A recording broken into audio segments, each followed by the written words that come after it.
From CITI program, I am Daniel Smith, and this is the best of On Tech Ethics. Today, we are going to revisit my conversation with Sara Meeder regarding the unique ethical, logistical, and regulatory issues associated with big health data research. Sara is the Director of Human Research Protections at the Maimonides Medical Center. Welcome to On Tech Ethics with CITI program. Our guest today is Sara Meeder, who is the Director of the Human Research Protections Office at the Maimonides Medical Center. Sara's primary areas of expertise include ethics and regulatory compliance for big data, emerging technologies, social science and biomedical research, and informed consent. Today, we are going to discuss big health data research. Before we get started, I want to quickly note that this podcast is for educational purposes only. It is not designed to provide legal advice or legal guidance. You should consult with your organization's attorneys if you have questions or concerns about the relevant laws and regulations that may be discussed in this podcast. In addition, the views expressed in this podcast are solely those of our guest. And on that note, I want to welcome Sara to the podcast. Hi, thank you. It's great to have you. So I gave you just a brief introduction. Can you tell us a bit more about yourself and what you currently focus on? Sure. So I'm at Maimonides Medical Center in Brooklyn, New York, and Maimonides is a healthcare network. We serve an incredibly diverse population, and we have a research profile that runs from simple resident retrospective chart reviews to big health data research and mobile health research.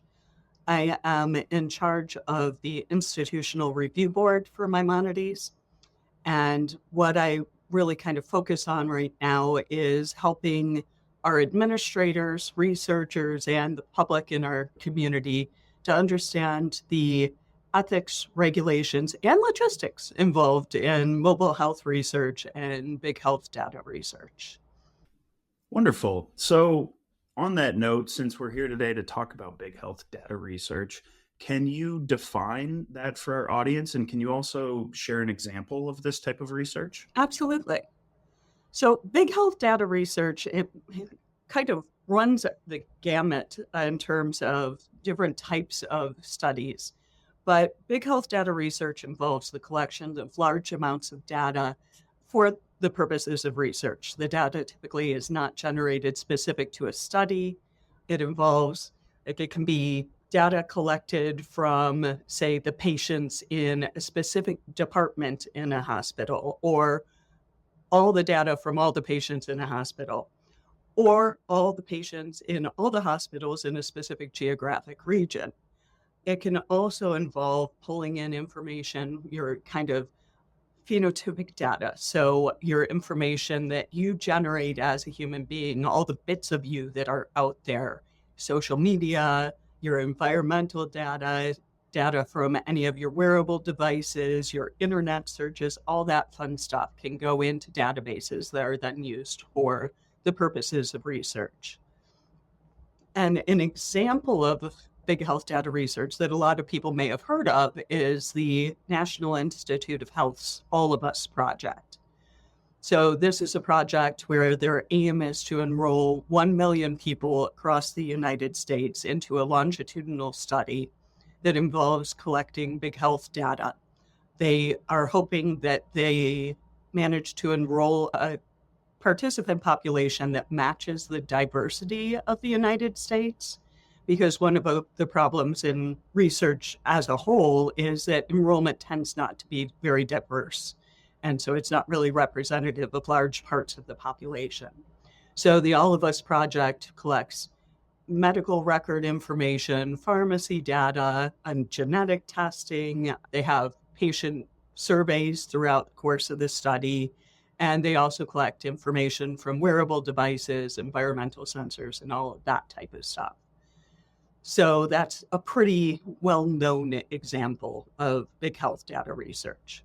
So with all those different types of data and the amounts of data that they're collecting in studies like All of Us, are there some unique ethical issues associated with that type of research? Oh my, yes. So there are actually both ethical issues and logistic issues. And I'll talk about the ethical issues, but I also want to talk briefly about the logistical issues because with any research, but particularly with big health data research, you can look at the ethical issues, you can minimize the risk, but if you don't have the infrastructure to do the research, or you have to make compromises in how the research is set up that could potentially affect the outcomes, then that's going to be a problem. With big health data research and mobile health research, it's really important to think about the ethics, the regulations, and whether you can actually do the research. So as far as ethical issues are concerned, there are a number of ethical issues. Key among them is that the quality of the research is only as good as the quality of the data that creates the database. What that means is that when you're doing these huge studies where you're collecting data, say, from a region's healthcare networks, like you would do if you were doing research using a health information exchange, that data is only good as the healthcare networks that have put that data into the database.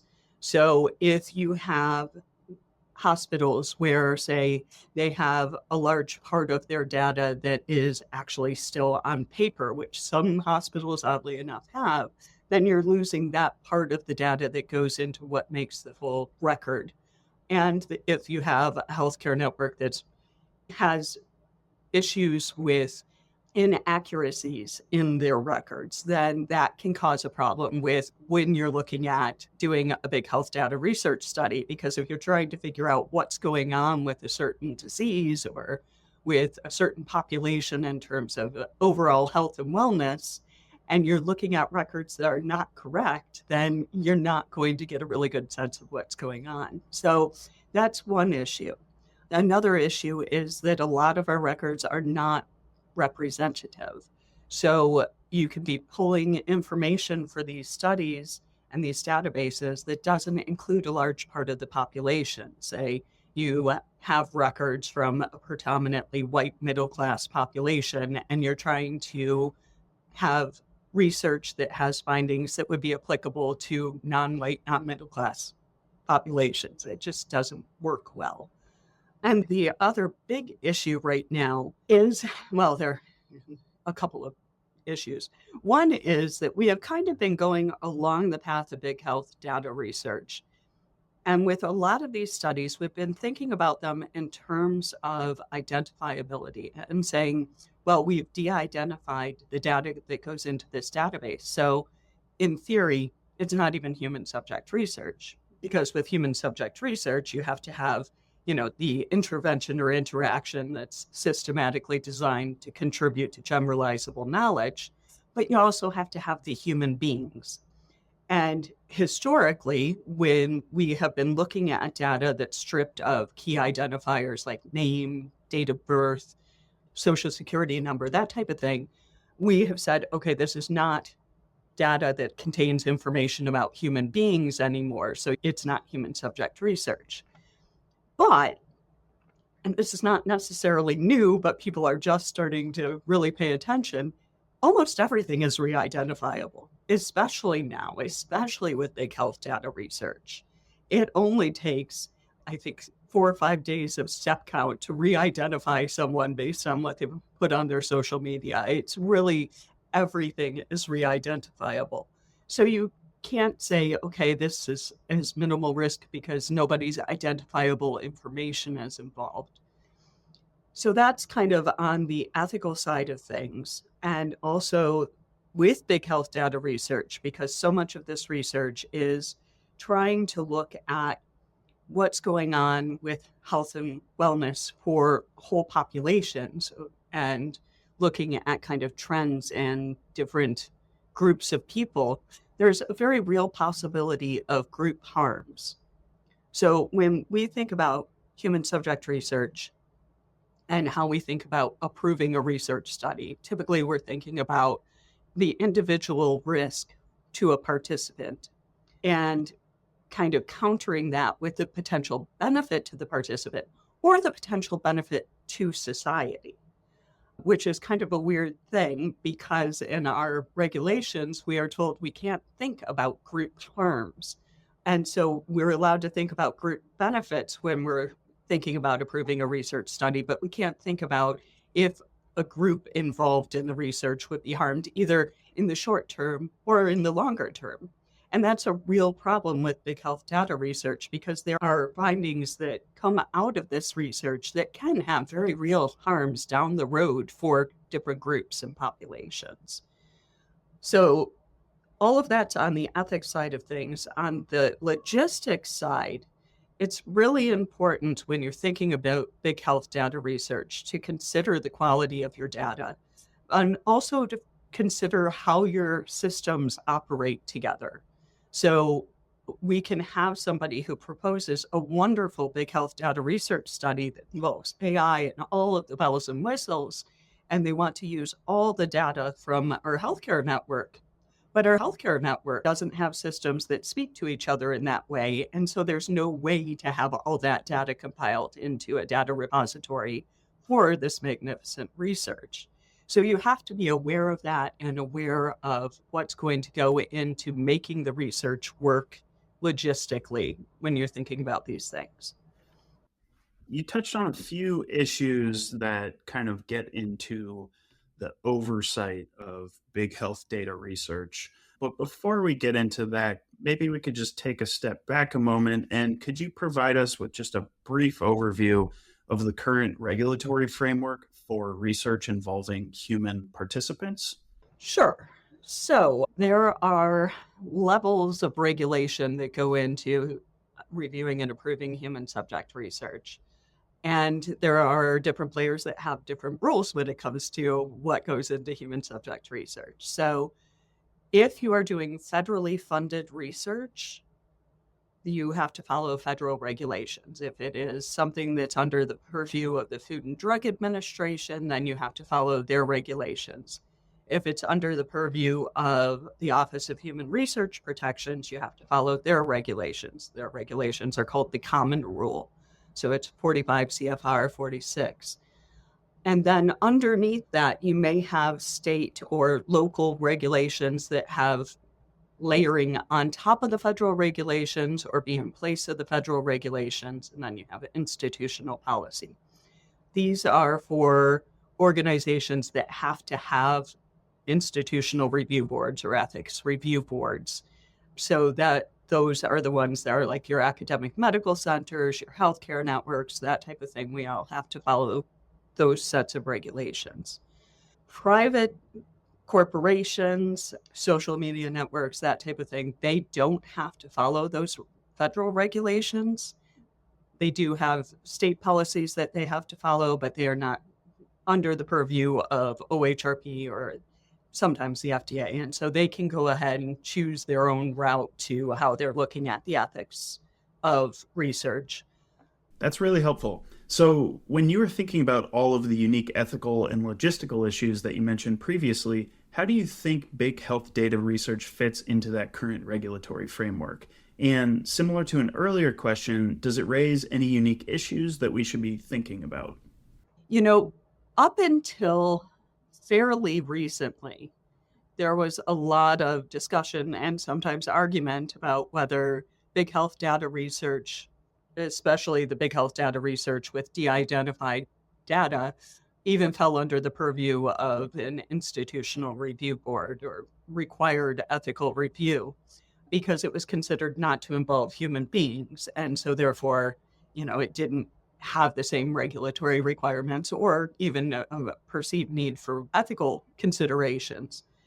Because of that, we started seeing in the media reports of big health data research that were causing harms or that were being done in a manner that wasn't necessarily ethical.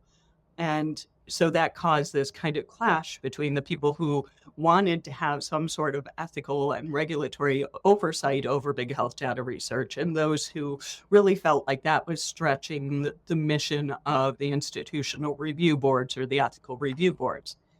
I think now you can't really make the argument that any of this is not human subject research, because if it comes from human beings and if almost everything is identifiable, you've got your human beings and you can't pretend you don't. So it really does mean that this is something that needs to go before an institutional review board. So that, for me, does mean that it falls squarely within, the regulatory and ethical confines that we think about for regular research. Now, not everybody has to follow the federal regulations. In New York, we do, because the state mandates that we follow the common rule regardless of the funding for the research, for good or ill. But when that's the case, where you have to follow the federal regulations, it becomes a little bit problematic with big health data research, because the federal regulations specifically say that you should not consider possible long-term negative effects when you are reviewing research as an institutional review board. It says that in the regulations, and my research on this, it has kind of indicated that the reason for that is that it was felt that you can't necessarily predict what the long-term outcomes would be in, say, a traditional biomedical study where you're testing a drug. But the problem with big health data research is that you can sometimes see that there's going to be potential negative outcomes. You may not know exactly what they are, but if you know that your data may be flawed, or if you know that the proposed research is looking at something going on in a specific vulnerable population, then you can pretty much predict that there could be possible long-term negative outcomes.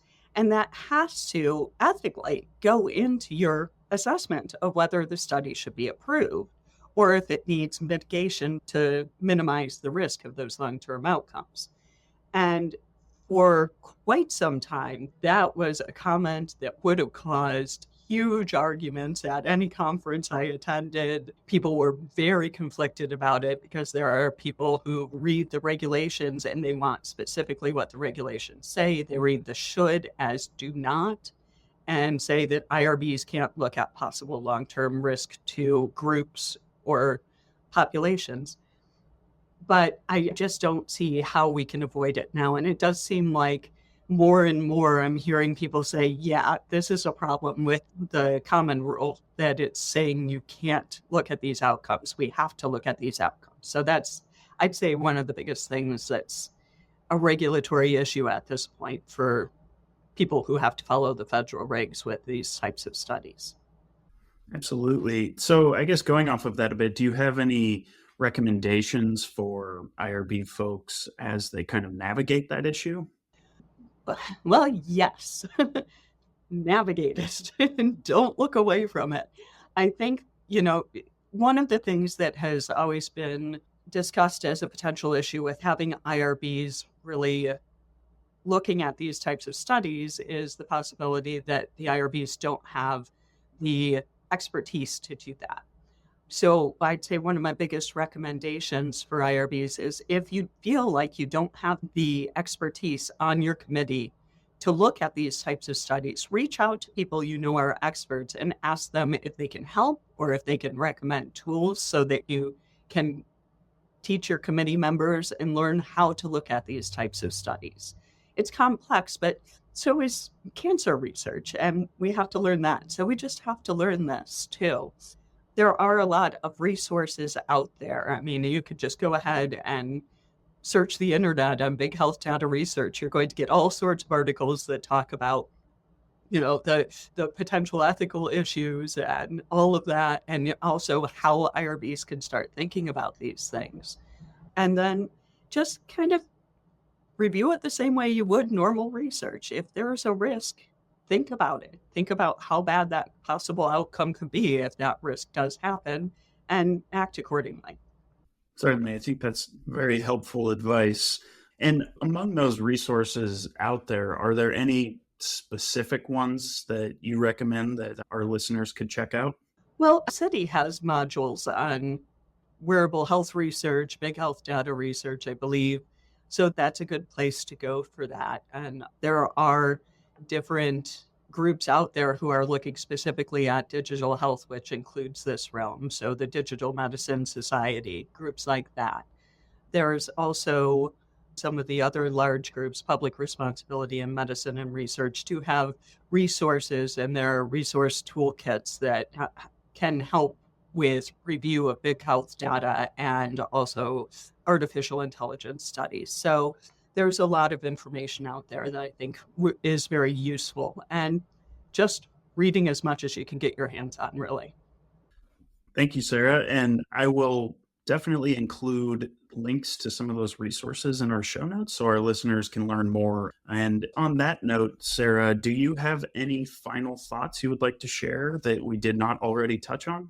Ooh, yes. I wanted to address this. This is something I've been thinking about for quite some time in terms of big health data research.